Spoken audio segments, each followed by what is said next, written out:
매일 성경 큐티 힌트 2025년 6월 16일 역대상 17장 1절에서 15절까지 말씀.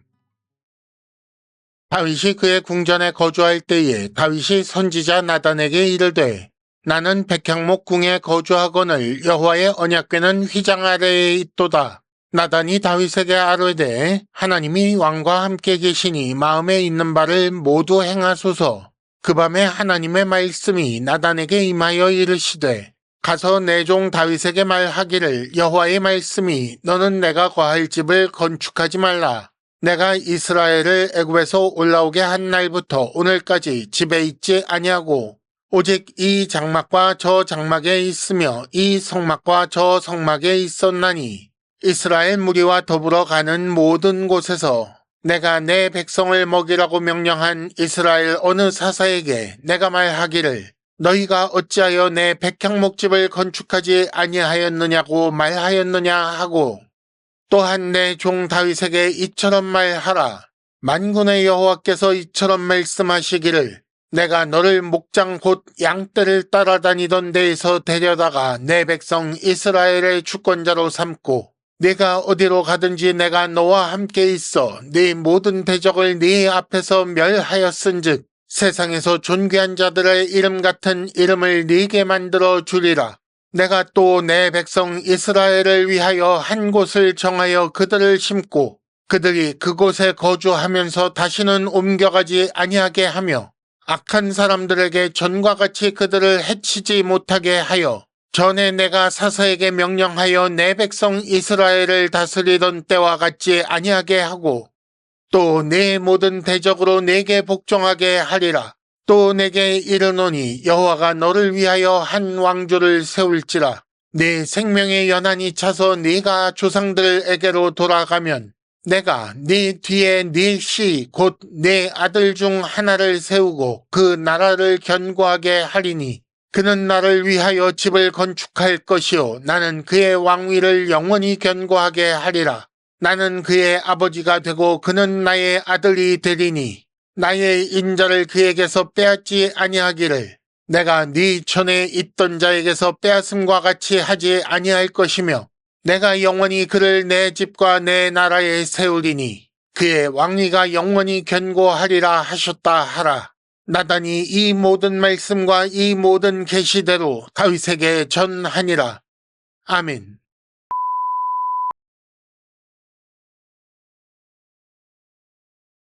(1단계) 본문의 구조와 내용을 간단하게 정리하기.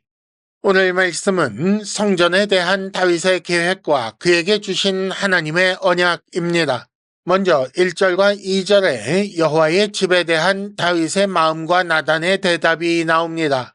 그리고 3절부터 15절은 다윗의 마음에 대한 여호와의 응답인데 그 중에 4절에서 6절까지는 내가 거할 집을 건축하지 말라라는 말씀이고 7절에서 10절 상반절까지는 너를 존귀하게 이스라엘을 견고하게 하겠다라는 말씀이며 마지막 10절 하반절에서 14절까지는 내가 네 집을 세워 영원하고 견고하게 하겠다라는 말씀입니다. 다윗은 자기 집, 즉 궁전에 있을 때 여호와의 궤가 휘장 아래에 있는 것이 마음에 걸렸습니다. 그래서 여호와를 위한 집, 즉 성전을 건축하겠다는 마음을 나단에게 알린 거지요. 이런 다윗의 생각에 대해 하나님의 답은 이렇습니다. 첫째, 내가 언제 집을, 성전을 요구한 적이 있더냐? 그러니 너도 성전 건축하지 말아라 라는 것입니다. 둘째, 내가 너를 주권자로 삼았는데 이제 존귀하게 만들어주겠다라고 하셨지요. 셋째, 이스라엘을 한 곳에 거주하게 하겠다. 그리고 대적이 해치지 못하게 하겠다라고 하셨습니다. 마지막으로 이게 가장 중요할 텐데 내가 너를 위하여 너의 집, 즉 왕조를 세우겠다라고 하십니다. 이것을 네 씨를 세워서 하겠다라고 하셨지요. 그 씨가 다윗의 아들이 나를 위한 집, 여호와를 위한 성전을 건축하고 나는 그의 집, 그의 왕위를 견고하게 하겠다라고 하셨습니다. 그리고 나는 그의 아버지가 되고 그는 나의 아들이 될 것이며 내가 그를 세우겠다라고 하셨습니다. 2단계 본문의 핵심 메시지 읽어내기. 오늘 본문의 핵심 단어는 집이라고 할 수 있습니다. 집은 고정식 거처라고 할 수 있는데 이와 상대되는 개념으로 휘장, 장막, 성막 같은 이동식 거처가 있습니다.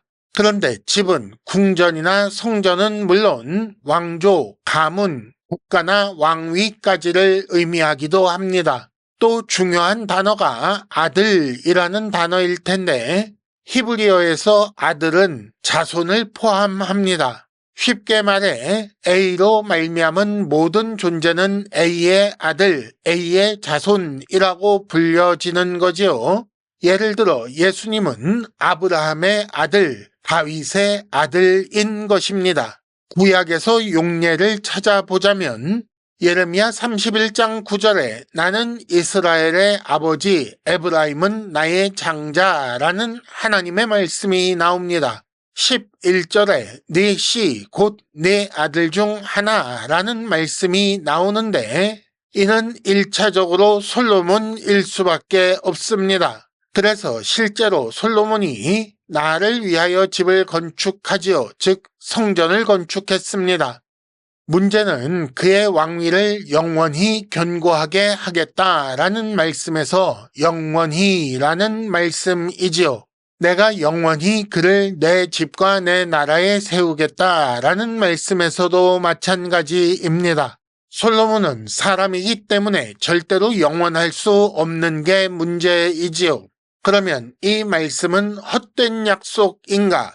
이 말씀이 실현되었는데 귀환 공동체 중에 다윗 자손으로 예수 그리스도를 보내신 것입니다.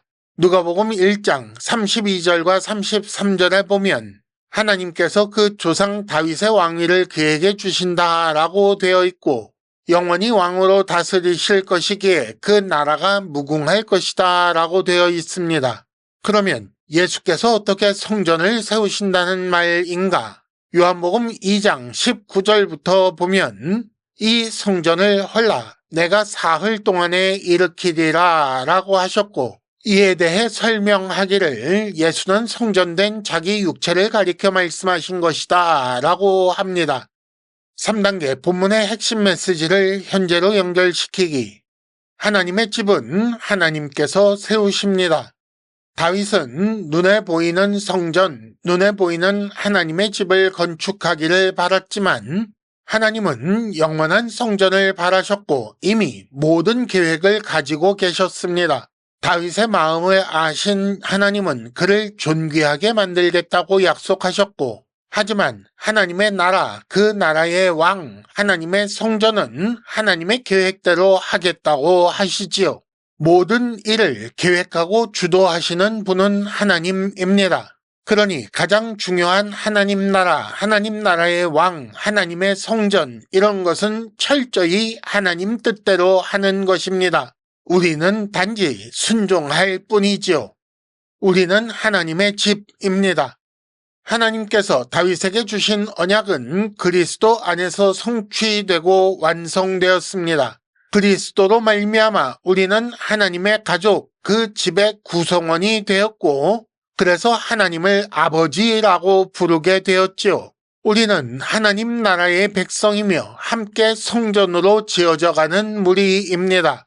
우리는 영원한 그의 나라 안에서 영원한 그의 왕위에 복종하며 그 나라에 영원히 심겨 거주하며 옮겨가지 않게 보호받는 사람들입니다. 큐티 힌트, 하나님은 언약을 지키시는 분입니다. 이상으로 2025년 6월 16일 매일 성경 큐티 힌트를 마칩니다. 여러분 큐티를 통해 은혜 많이 받으시기를 바랍니다.